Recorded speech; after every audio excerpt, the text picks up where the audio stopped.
Good afternoon, everyone. So nice to be with you today. My name is Leslie Milano, and I'm the president of the Montgomery County Women's Democratic Club. I am delighted to welcome you today to the first event in our annual Tommy Raskin speaker series on practical idealism and visionary change. As you know, Tommy is the late son of our beloved Congressman Jamie Raskin, who passed in December 2020 after dealing with mental health issues like so many do. Tommy was a brilliant visionary and an empathetic soul with a strong social justice beliefs and that he lived by and encouraged others to live by as well. Today's speaker is Massachusetts Representative Jim McGovern. Representative McGovern has a long history of human rights work, and including a program that I think Hannah will get into when she introduces him, that provides nutritious meals to so many children, some of the world's poorest children. Hannah Raskin will provide an introduction for Rep. McGovern, but we wanted to welcome him as well today. First, a word about WDC. For more than 60 years, WDC has been a vibrant network of politically active women and men. We are active on the local, state, and national levels. We advocate for the increased role of women in our democracy, championing issues that are vital to women and children in our state, and working to keep all members of our society engaged and informed. And we invite you to join WDC if you are not yet a member or if you need to renew. The dues are low. We hold many important events, and just like this one. And if you're interested in becoming a member, please visit our website, which is womensdemocraticclub.org. Here is a list of our committees. If you're interested in getting involved, you can get in touch with us through our website. Here is our executive team. And special thanks to all those who brought this event together today, including Scott Weber, who is behind the scenes over here. And he does so much for us, so we really appreciate him. This exciting speaker series is one way that WDC engages our community on important topics that need our attention. Recent past speakers have included this list of phenomenal advocates, authors, and public servants. And in fact, many may know that Eleanor Roosevelt had previously spoken with us, as well as First Lady Jill Biden. And so we are very excited to bring to you this new speaker series. We also would like for you to save the date on our forums that are coming up. We are going to be hosting governor, county executive, and state's attorney forums at the Silver Spring Civic Center. Very excited for you to join us there. And if you have any questions, you can actually start submitting them now. So you can submit those questions in the chat to the participant that is called Q&A. If you are an elected official, please message me so we can recognize you. I do see a few folks. I see Scott Goldberg of MCDCC. I see Laurie Ann Sales as well, former councilwoman of Gaithersburg. This speaker series was really designed to keep Tommy's legacy alive and to help his social justice vision become a reality. Tommy's older sister, Hannah Raskin, a director of the Tommy Raskin Memorial Fund for People and Animals, is going to speak with us in just a moment. WDC is proud to have created this speaker series to lift up Tommy's vision. And we thank Fran Rothstein and Lynn Olson and Hannah Raskin for organizing this event today. So we have a short video that we're going to show you that we created and we showed for the first time last June when we had announced the speaker series.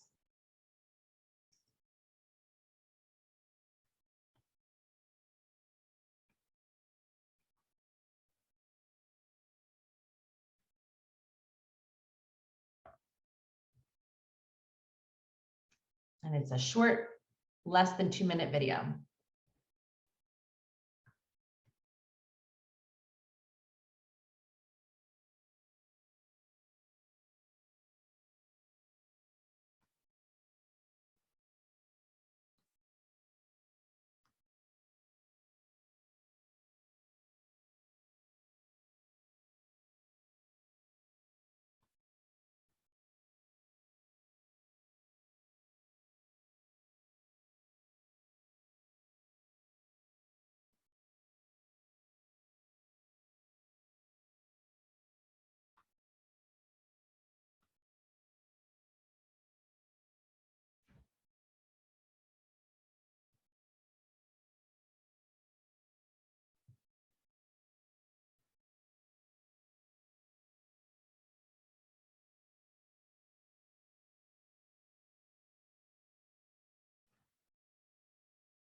darkness in the world can't extinguish the light with just one candle.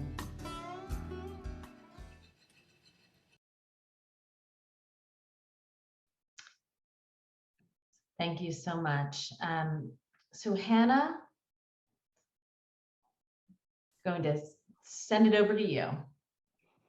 Great. Well, thank you, Leslie, and thank you to the executive committee at WDC and Fran and Lynn. Again, they have worked really hard on organizing this event and this whole speaker series. So I am Hannah Raskin. I am Tommy's older sister. Like Leslie said, I've been in charge of the Tommy Raskin Memorial Fund for People and Animals and involved in lots of other work that is being done in Tommy's memory. So it's really special to do a speaker series in Tommy's memory. He died 15 months ago now, but he was all about moving people and finding answers through discourse. So I'm just really excited about this and think this is so special. We are really excited to have Rep. Jim McGovern here today, and he has been in the House since '96 and represents the 2nd Congressional District of Massachusetts. When I asked my dad about his work on Capitol Hill, he tells me that a lot of his colleagues don't really have passions, and that Representative Jim McGovern stands out because he has a deep passion and drive to end world hunger. He serves as the co-chair of the Tom Lantos Human Rights Commission and as co-chair of the House Hunger Caucus. And he, Leslie brought this up, he created the McGovern Dole Food for Education program, and that gets better food into schools in low-income areas. His motivation and focus on human rights just makes him a perfect fit for the first speaker for this series. So I'm really excited that he's here. I'm not sure if he is here yet, but if he is, we'd be ready to pass to him. Otherwise, we can talk a little bit more about something else. He is on the floor voting, last we heard, so let's see if he's made it. Hannah, it's your dad. Can you hear me? Yes, hi. Yes, I think we've got one more vote before Chairman McGovern is going to come up, but he's very excited about doing it, and he told me he's really honored to be the first speaker in the new series that the Women's Democratic Club has put together. So I've got to go vote, and then I think he will be on his way. Thank you so much, Jamie. So great to see you. Hi, Leslie. Hi, wonderful to see you. Well, wonderful to see you, and I'm so psyched about this, and I missed the beginning of Hannah's remarks, but we're really honored and moved that you guys would think to do this in Tommy's honor, and I know we'll be able to get some great people to come in and speak. Awesome, thank you. I also do want to just make quick mention, we also have here Ashima Talwar here on behalf of Senator Van Hollen as well. Talk about the forum? Sure. Okay, great. I'm Margaret. Thank you, Robert. I just wanted to ask. So I see a question in the chat about some of the initial grants that the Tommy Raskin Memorial Fund for People and Animals has done. So we started at first with some of Tommy's just favorite organizations, and so that includes like Give Directly, Oxfam, the Helen Keller Institute. we have also recently gotten closer with some local organizations. So recent grants have been to the Tacoma Park Lunch and Learn, Shepherd's Table, and Tommy's Pantry, which was started by Wendy Kent. On the animal side, which we get a lot of questions on, we have made grants to Leash's End, which is a senior living facility for dogs in Rockville, Maryland. The City Dog, City Kitty Animal Rescue in Washington, DC, they bring animals that are rescued from less populated areas in the South so that they can get adopted in the DC area. And Mercy for Animals, which is where Tommy was a legal intern, I think back in 2019, and they have started an internship program. And we just learned that another gift was made so this program can go on for years and years and years. So we're really excited about that too. Great. And looks like we have Representative McGovern here. So thanks so much for being with us. Happy to be with you. Great. So even though you weren't here, we did introduce you. So we all know who you are. Well, let me thank you for the for the generous introduction. I hardly know what I'm going to say after that build-up, but anyway, I want to thank all of you for your inspirational work. To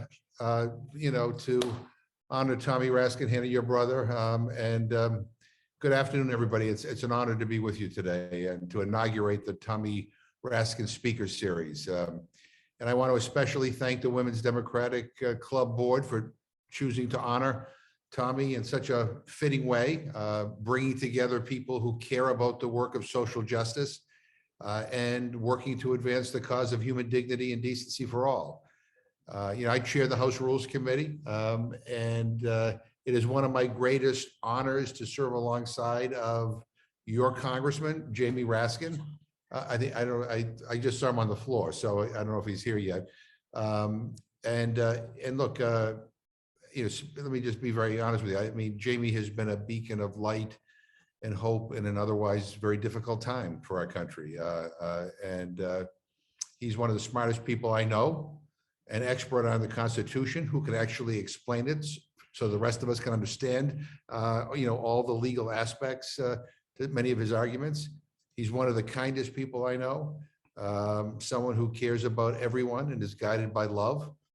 And he's one of the wisest people I know, someone who is committed to the people he represents and who cares about the institutions that we're here to uphold. So, sadly, I didn't get to know Tommy, but over the years, I've heard a lot about him and about his commitment to the poor and to the welfare of all living things, animals, people, and the planet. And of course, I know his dad, and I see the echoes of these qualities in him all the time. As a dad, I know how proud it makes you to see your kids care about things that you care about. I also have had the honor of traveling abroad with Sarah Raskin during the Obama administration, and have great respect and admiration for her as well. So look, so we're here to talk about the issues that Tommy cares about, and I want this to be a substantive conversation worthy of his memory and his smart, savvy understanding of these issues. But let me also just say this, when it comes to human rights around the world, this is a really concerning time. I co-chair the Tom Lantos Human Rights Commission here in Congress. It is actually named after former Congressman Tom Lantos, who was the only Holocaust survivor ever to serve in Congress. And I work with people and organizations all around the world who are focused on advancing the dignity and the rights of all people. And, the Universal Declaration of Human Rights a document signed 74 years ago, recognizing the inherent dignity and inalienable rights of all individuals everywhere, says that all human beings are born free and equal in dignity and rights. And at the time it was signed, in the aftermath of a global conflict, the likes of which the world had never seen, the nations of the earth came together to unite for the cause of ensuring that never again would such misery and destruction be unleashed upon the people of our planet. And the words of the Declaration are a beacon of hope for all those struggling for the right to speak their minds, to choose their leaders, to practice their religion without fear, and to be protected from arbitrary arrest and torture. And but today, the foundations of the agreement are in question, and we must rise to meet this moment with courage and determination and vision that is required of all of us. You know, from the genocide of the Uyghurs in Xinjiang, China, to the brutal and bloody war crimes being committed against civilians in Ukraine, I believe that we're really at a turning point for human rights. And this is a moment when all of us who care about these issues need to redouble our efforts. And it's not just human rights around the world, by the way, it's human rights here at home as well. And when I talk about human rights, by the way, it also includes the environmental rights. It also includes the right to food, which unfortunately, despite, even with all the violence that is going on in the world, more people are dying of hunger than anything else. And even in this country, the richest country in the history of the world, we have close to 40 million of our fellow citizens who don't know where their next meal is going to come from. And as a citizen, but as a member of Congress, I'm ashamed of that. And so much of my life here has been about trying to figure out how to change that reality. I think food ought to be a fundamental human right for everyone, not only in this country, but on this planet. You know, I authored a bill named after George McGovern and Robert Dole called the McGovern-Dole Food for Education Program to feed the poorest children in school settings. I mean, the deal is that we want to make sure that people are not only getting fed, but they're also getting an education. And I've been fighting here at home for a White House conference on food, nutrition, health, and hunger. I tried to get it up and running during the Obama administration, couldn't do it. Although we made some strides in this area. During the Trump years, I said, the hell with it. And now with Biden, we're back at it. And working with Jamie and others and the Rules Committee, we have been holding hearings and site visits, including in his district, to learn more about this issue in preparation for this conference. And by the way, we managed to secure some money in the appropriations bill to underwrite the conference. So I think it's going to happen. You know, and the announcement should be soon. Let me just say also that when people talk to me about hunger, I always remind them that hunger is a political condition. And by that, I mean, we have the food, we have the money, we have the infrastructure, we know what to do, but we don't have the political will. And we need to develop the political will if we're going to solve it. And that's what this conference hopefully will be about. The last conference we had on the issue was 54 years ago. And that's a long time. And WIC, the Women's, Infants, and Children program, came out of that. The modern day food stamp, now SNAP program, was strengthened as a result of that, and so many other things. But we want to do this better. But before I take your questions, let me just say again what an honor it is to be here in Tommy's memory. I've talked a lot about problems in my opening brief remarks and not much about solutions. That's because the solutions sometimes can be complicated and they take a little time, but we're happy to talk about those. But it's also because those solutions require work. And so many of us, you know, have got to put in the work to fight for a better world. You know, I did a Zoom call yesterday with a group of students up in Massachusetts, and somebody asked me, you know, what do you expect of us? What should we do? And I said, and these were students at Deerfield Academy, which is a private, very well-known school in Massachusetts. I said, you're being given the privilege of an incredible education. You will go on to college and you will, you know, get additional education. What a privilege. What are you going to do with that privilege? How are you going to use the gift that you have been given to help improve your community in this world. And I know that that's something that Tommy believed in very much. And as a father, as his father, Jamie, has described so eloquently after his passing, he was a radiant light in this broken world. I'll just add one other thing. I had the honor of serving with John Lewis in Congress here. And I think, that it would be safe to call Tommy, but probably call everybody on this call troublemakers, all dedicated to good trouble. If there ever was a time to make trouble, if there ever was a time to commit to a renewed activism, it is now. I mean, not just on the issues that I touched on, but on saving our democracy. We all got to step it up. We all have to get out of our comfort zone, me included. And we need to fight harder than ever if we want not only to protect our democracy in this country, but to fight for a better world where nobody goes hungry, where everybody's human rights are respected. So let me end there. I'm sorry I'm a little out of breath, but I ran up 2 flights of stairs to get here, and I'm not as fit as I used to be. Not that I ever was, but anyway, I will yield back and happy to have a conversation and take any questions.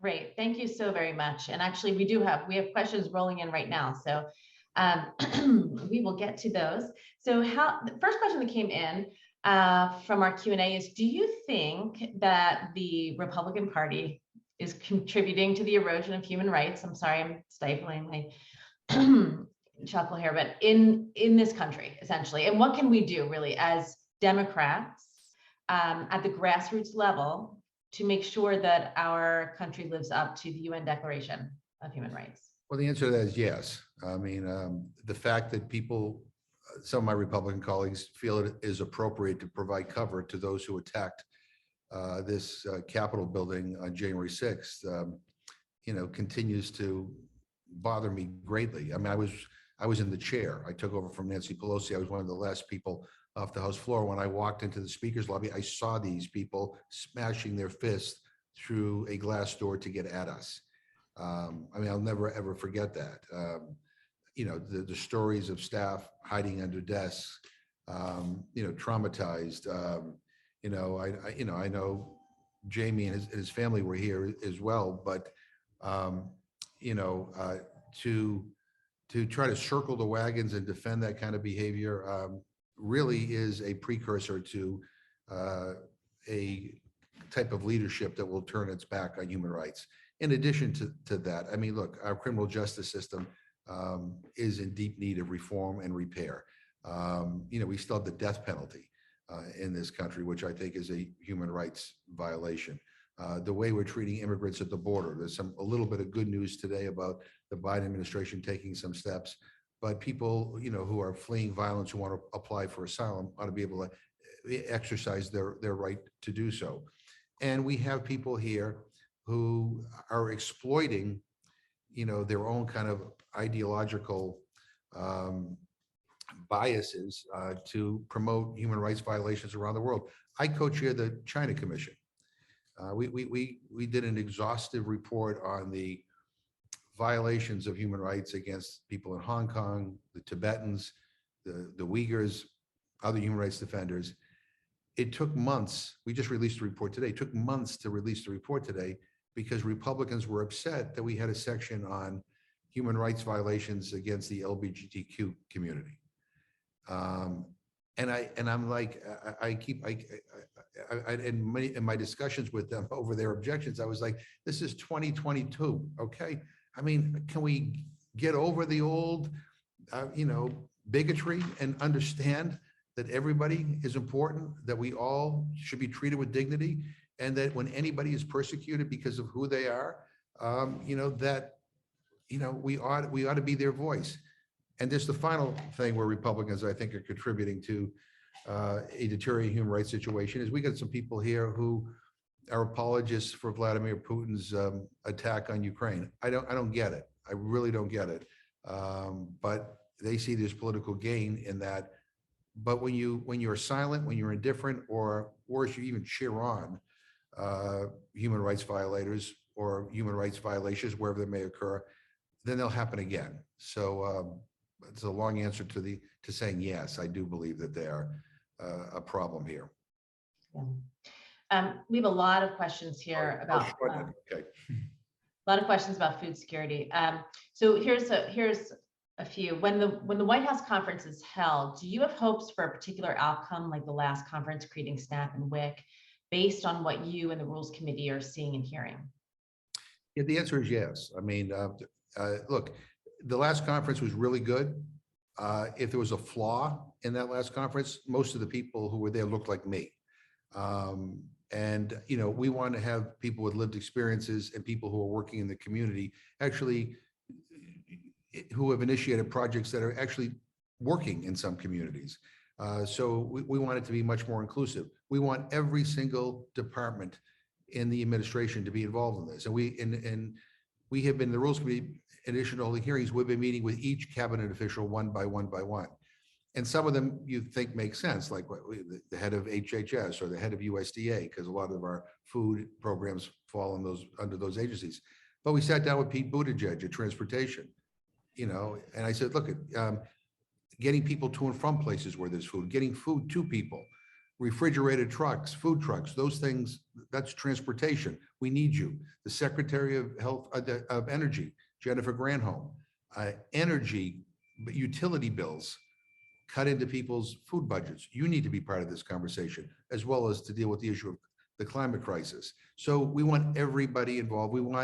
There's some innovative, you know, initiatives going on in communities that nonprofits and faith-based groups are doing. We want to be able to elevate those and find out, you know how we should proceed. Let me just say one final thing. I don't want to manage. The expectation of me is to come up with a plan. We do not have a plan to end hunger in this country. We have lots of programs that manage it and sometimes hide it, but we don't have a holistic plan to end it. And that is what I am striving to get them to focus on. And to do that, it is not just about one program. It is about kind of tearing down some of the walls that divide various departments and agencies, and getting everybody to think together what they could put on the table. You know, another part of this is nutrition insecurity and the understanding that food is medicine. Why is it okay for a doctor to write you out a prescription for an expensive pharmaceutical, but she or he can't write out a prescription for food in most health centers or hospitals? I mean, food, my grandmother used to say to me growing up, an apple a day keeps the doctor away. It would annoy me, but I wish you were alive to say, you're right. And, you know, the costs to our healthcare system as a result of avoidable costs due to bad nutrition are astronomical. So what we want is a plan. We want benchmarks. We want to solve this problem. We want to be bigger and bolder than the 154 years ago. I'm glad you're talking about the quality of the food as well, because that's oftentimes overlooked. And I know that Tommy, that was a big, that was one of the issues that he was very concerned about, veganism. And when I say quality of food, I wasn't particularly talking about veganism, but I do think that we do have a situation, especially in our schools, where anything goes. Where are we at with what was previously Michelle Obama's initiative for higher quality food? So believe it or not, we do have higher quality of food compared to what it was, but it's not where it needs to be.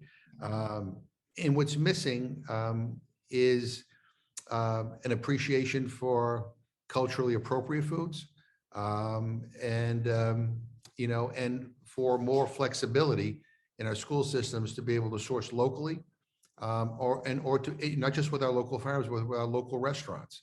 And you know, veganism is something that more and more people are deciding to go down that road. That's their choice. We ought to accommodate that. You know, I was in New York City not too long ago. I visited a place called the Met Council. They service primarily the Jewish community, struggling families, Jewish families in the greater New York City area. And they would say to me, you know, we have a large population who wants halal or kosher foods. And it's really difficult to accommodate them under the rules that we have in place and all the hurdles we have to go through. But look, it all comes down to, one of the problems with our school stuff, it all comes down to costs, right? And I've got to be able to up our reimbursement level by 49 cents per meal to give our school systems greater flexibility. They haven't been reimbursed enough. We got to figure that out. But the question, the issue you just raised are the issues among the issues that should be talked about at this conference because they're relevant today. They were not so much as front and center, 54 years ago. They are today. So, I know you don't know all the politics that are happening in Maryland, but just curious from a state level, what would be, because we do a lot of advocacy, WDC does a lot of advocacy within our state. We have great relationships with our legislators. What are some bills or some topics that you would think that we should push forward that would help to then trickle up? Maryland is a small, very progressive state, and I like to think of it as a good pilot project for the rest of the country in a lot of ways. I mean, universal free meals for all kids in school, for one. I mean, one, teachers shouldn't have to be accountants to try, are you reduced? Are you free? Are you full? Or what? It'll be free. My two sisters teach in the Worcester Public School System. That's where I'm from in Massachusetts. And, they tell me in a very challenging neighborhood. And they tell me all the time that those meals that those kids get are every bit as important to their ability to learn as a textbook or a laptop. And they are big on also advocating for the kids to take meals home for the weekends. But that is one thing we can do that we should be doing. And during the pandemic, we get a taste of how that benefited families. We got to continue that, right? And again, in schools where kids get nutritious meals and are fed on a regular basis, behavioral problems go down, academic performance goes up. So there's a case to be made that if we're all only worried about dollars and cents, this is a wise investment. We will save in the long run. So that's one thing I would advocate. The other thing, and I just say this, when we talk about hunger and food insecurity, and nutrition insecurity, we have to understand that, again, it's not just one thing. Lots of this, the intersectionality of the issue, it could involve housing, it could involve our hospitals, it can involve our schools, it can involve whatever, right? And we have to be thinking a little bit differently than we have. And again, we're so used to in Washington and in state government as well, and in local government, you become Secretary of Agriculture, you got to stay in your little lane. Or, we want to talk about SNAP, we talk about it in the Agriculture Committee. But if you want to talk about school meals, you can't talk about it in the Agriculture Committee. That's the Education and Labor Committee. And if you want to talk about food as medicine, well, it's not that. You got to do energy and commerce. The great thing about being on the Rules Committee, and Jamie will tell you, is that we have no rules. Don't tell anybody, but we can do whatever the heck we want to do. And so we have acted kind of like the old Select Committee on Nutrition and Human Needs that George McGovern ran years ago.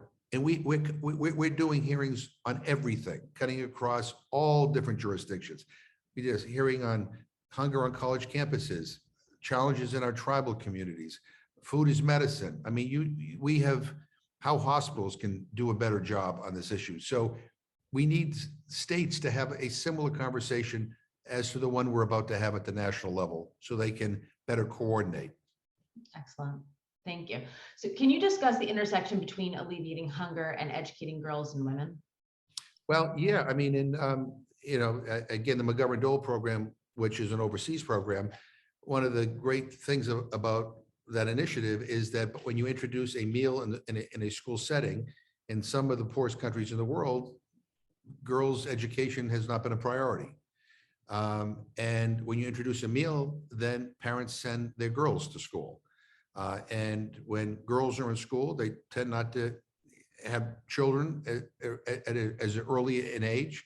They tend not to have as many children. Many of them go on to be to actually kind of and even without education, tend to run families in many of these places. So the deal is that it is in the interest of everybody, countries that are struggling, as well as the world, to get as many people as possible at least a basic education. And a developing country cannot develop with an illiterate population. I mean, so it helps a country move up. It also is a stabilizing factor as well.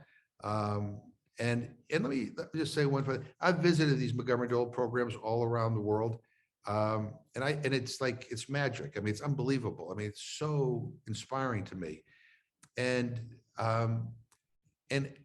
we should be doing this at 100 times the level that we're doing it right now. And we're not. And I tell people it's the right thing to do from a humanitarian point of view. It's also the right thing to do from a national security point of view. We were in Colombia a few years back and we visited a program, and a young mother introduced us to her 10-year-old son. And she says, every day in this slum, one of the armed actors comes through here. One day it's the left-wing FARC guerrillas, the other day it's the right-wing paramilitaries. And they approach me, the mother of this 11-year-old boy, and they say, give him to us and we will guarantee him something you can't. We'll feed him every day. And she says, I've become really close to giving up my child to join an armed group because I can't feed him every day. But now I don't have to make that decision. And my view is that if we are known around the world as, as somebody who wants to help that mother be the mother she wants to be, or a father be the father they want to be, by making sure their kids get enough to eat, people will like us. And here's a radical idea. If they like you, they don't want to blow you up. Rather than invest excessive amounts in our military budget, and I love Joe Biden, but his budget, the military budget part of his budget is way over the top. I mean, it's to me, it's cringeworthy. I love him, but I'm just telling you, we should take a chunk of that and put it toward helping feeding the world's hungry. It would provide a more secure planet for all of us. So what are some things that we can do? So it sounds like we need to move some of that DOD money over to State Department and into USAID. So how do we, what would you have us do? Yeah, so I think we have to start having real conversations at the local level about what our priorities are. People have to be communicating to not just to your incredible congressperson, but to your senators as well, that, we want a defense budget that will protect us, that's second to none. But, the defense budget right now is so massive that even Dr. Strangelove would be impressed with, what has been proposed. But we also need to elect people that are like-minded. And I would just tell you that, as we approach these midterms, we got to hold on to the House. We have to hold on to the Senate, because then things could be much, much worse if we don't. But we also need to elect people of like mind and be willing to put in the work.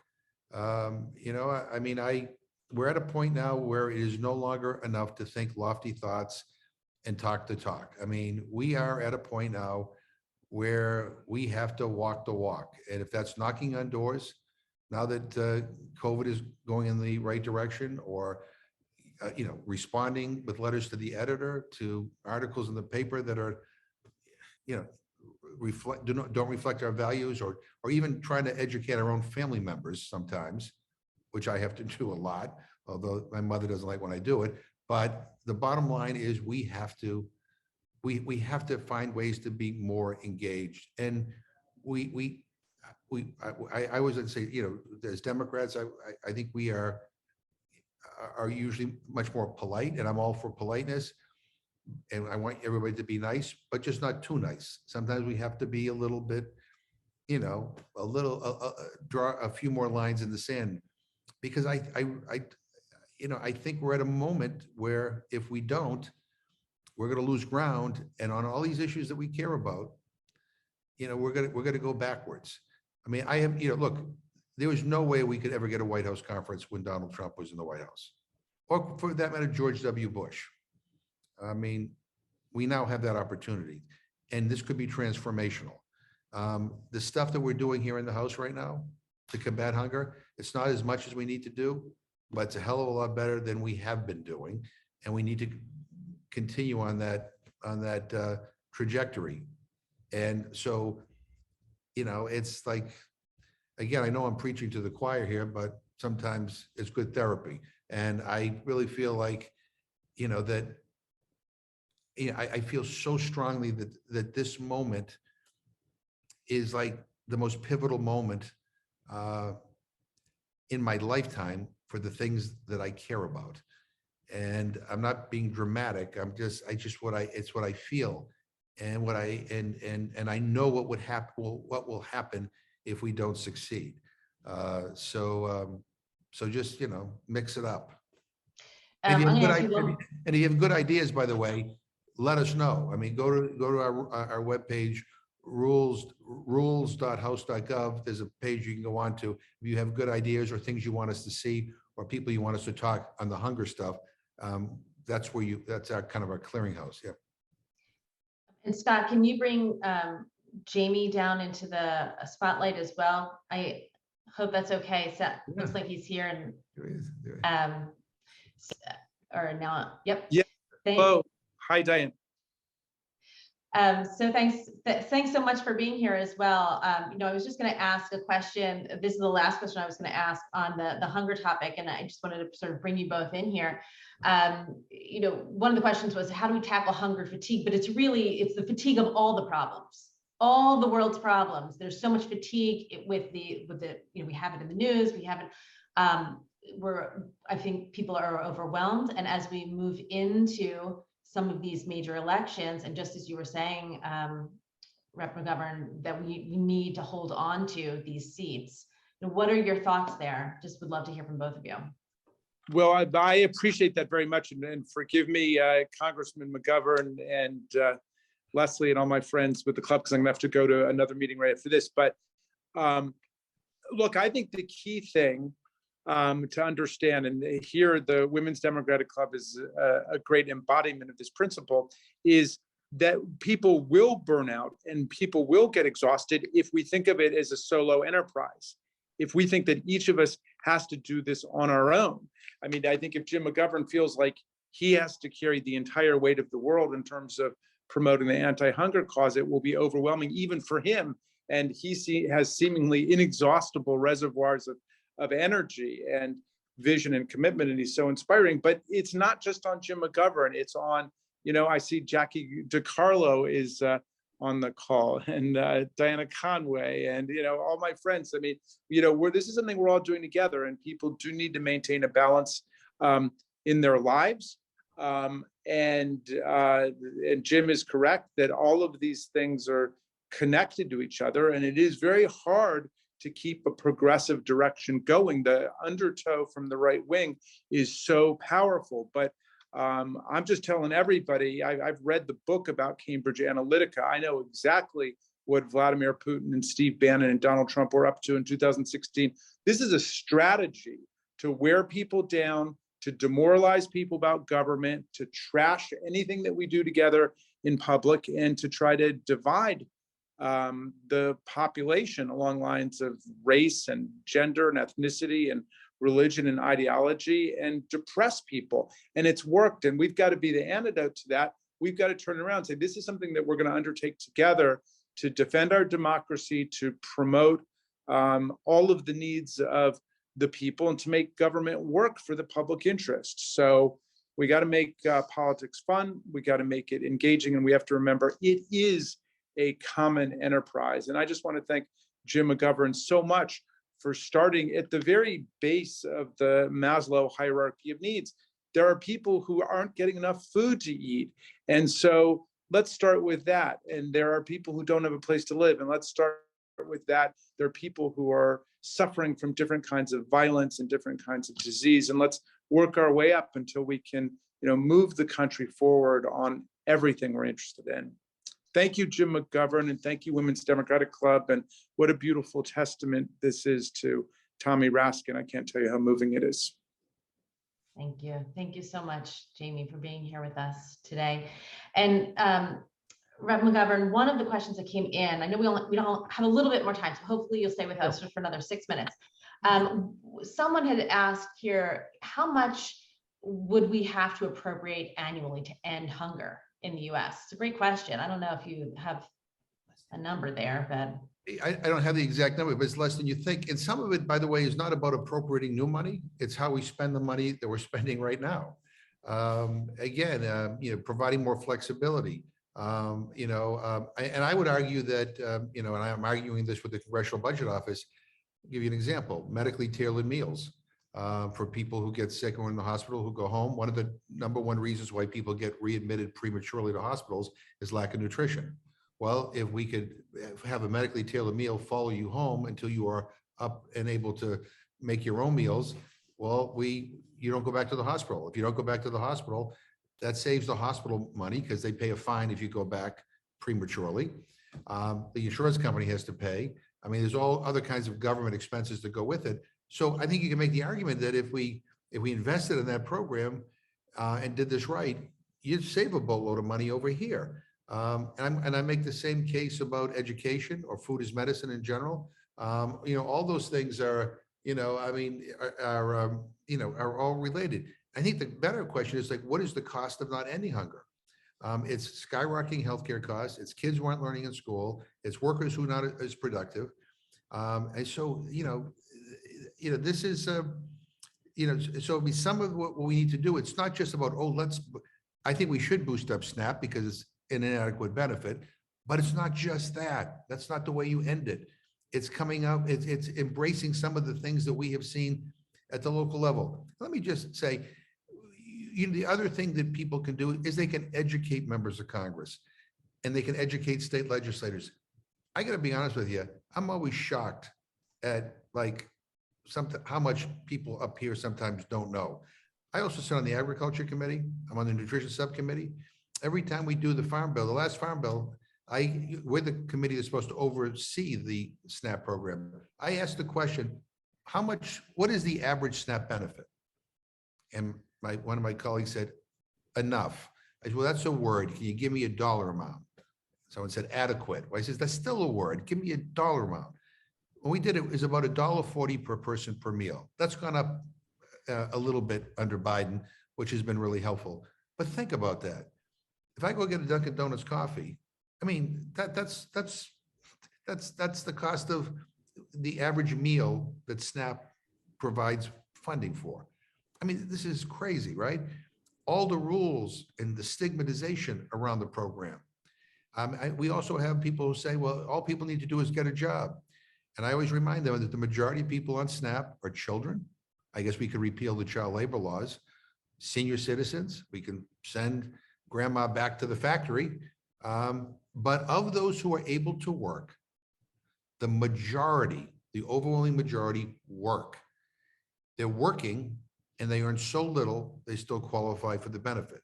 So why aren't we talking about wages? Why are we, why are we beating up on them? And they're doing everything you want them to do. So there's a lot of misinformation out there. There's also a great deal of racism. I'm going to be very honest with you. I mean, and it's getting more and more blatant up here. Where I've had people say it's all communities of color that are on SNAP. Well, the reality is most of the people on SNAP look like me. I mean, that's just a fact. And they could have figured that out during the Trump years too. So all of this, so I say those because we need to be engaged. We need to give people facts. We need to knock on doors. We need to have conversations with people. I mean, they have Fox News and Facebook. We have people power, and we have the power to engage. I just want to close with this. I went through a period of my life when, like, if I walked into a place and, like a store, and people were say, "Oh, McGovern, you're a problem. McGovern, why don't you do something about immigrants?" Or why are you always talking about hunger? Depending on the setting, if it wasn't a political setting, I usually just wave, "Nice to see you," and walk out. And if you want to, in my where I live, if you go to Dunkin' Donuts in the morning, there's always like 20 old guys in the corner solving the world's problems. And, I usually walk in and they tell me all the things they don't like about me. My wife tells me, learn to use the drive-through. But I go in anyway, and I used to kind of brush them up. I don't anymore. And I go and we engage. And my wife said, well, they're not going to vote for you. They may not vote for me, but they're not going to I hope that they'll think twice before they repeat some of the misinformation and sometimes the outright lies and sometimes just the outright bigotry that they express to me. And we have to understand that is a way to kind of help dampen down some of this misinformation that is going on out there. So in any event, I'll just finally say, I am still hopeful. I am still optimistic. I mean, I believe we can prevail here. I believe this conference can be transformational, and I want it to be. I want expectations to be high. I want you to demand that, things that you care about are part of the agenda. This is our opportunity to really look at this issue holistically and do something. And in any event, I'm open to suggestions. I look forward to working with all of you. I thank you all for doing this. I thank you for your activism. I thank you for, being Democrats. Let me tell you, given what I'm dealing with here, thank you for being born. It's like, and Leslie, thank you. Hannah, thank you. And Jamie, thank you all. It's been a pleasure to be with you. Look forward to seeing you in person soon. Yes, Representative Jim McGovern. I wish we had many, many more of you in Congress. You are just doing such a phenomenal job, and you're working on really important issues, and the way that you described those today was really helpful and enlightening for all of us. Thank you so very much. Hannah, I'd love for you to have the last word here. Yeah, well, I just want to reiterate the thank you. Thank you so much, Representative McGovern. This was perfect, and I can't imagine a better inaugural speech for this speaker series. Thank you again, Leslie, and to the Women's Democratic Club for putting this on. I loved it, and I'm looking forward to next year. And we are too.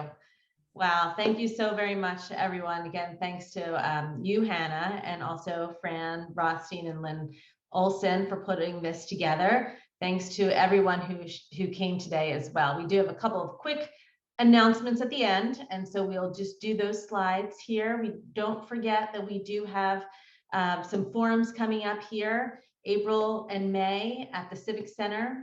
We hope that you will join us there. And if you are not yet a member of WDC, you can still become a member, and your dollars help us to put on events like this. So we hope that you would do that or make a donation, whichever is right for you. You could also do both. Thanks so much for joining us. Really appreciate being with you today.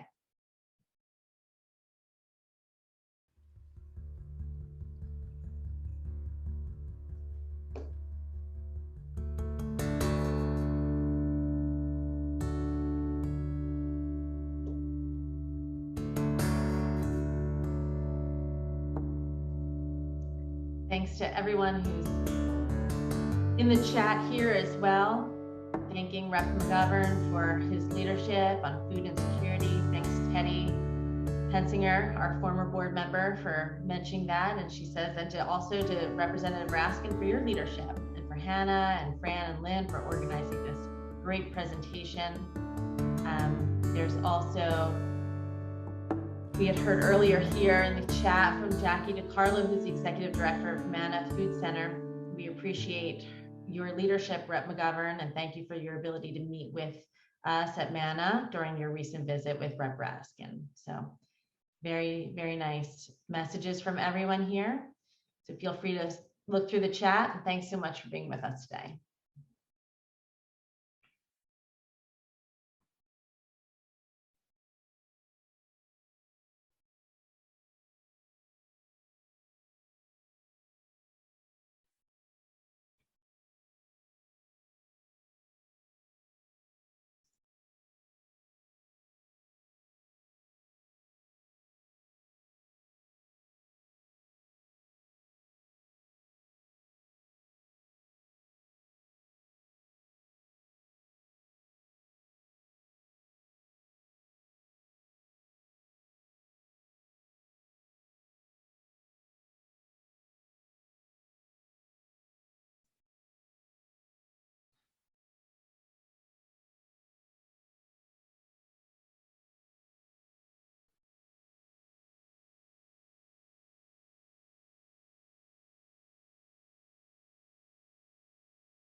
darkness in the world can't extinguish the light of just one candle.